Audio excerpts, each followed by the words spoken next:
दुलाराय बर' फरायसा आफाद चिरां जिल्लानि बानजायनायाव दिनै चिरां जिल्ला आबसुनि मावख' लांगोनायावहाय जोंनि रंजालि बैसागुखौ फालिनायनि मुङाव 17थि फोरबो हिसाबै बिथांमोना खुंदों आरो बे फालिनाय फोरबोआवहाय बाहागो लानो मोननानै रंजानाय मोनदों जे बर' हारिखौ जौगाखांनायाव बा गोजौआव दिखांनायाव गेरेमसा महर होनायाव माहारियारि बिथिङाव दावगानायाव बर'खौ जुदि जोङो गुबुन हारिनि सिगाङाव जौसिन मासिनि सिगाङाव दोननोब्ला साफ्रोमबो बर' फिसायानो बर' फिसा हिसाबै जिखि धोरोमावनो थायाथों मानो जिखि थासारियावनो थायाथों मानो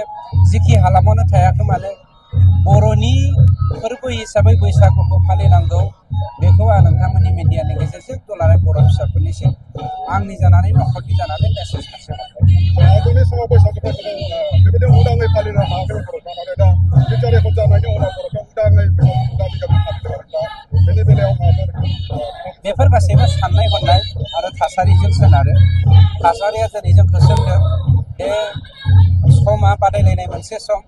बे ग्लबेल मुगायावहाय बादायलायनायनि थाखायनो जों समखौ ओरैनो हगारनो हाया ओंखायनो मोनसे थि समनि गेजेरजों खम समनि गेजेरजोंबो गावनि माहारियारि बादखौ फोथांना लाखिनो थाखाय बैसागो फोरबोखौ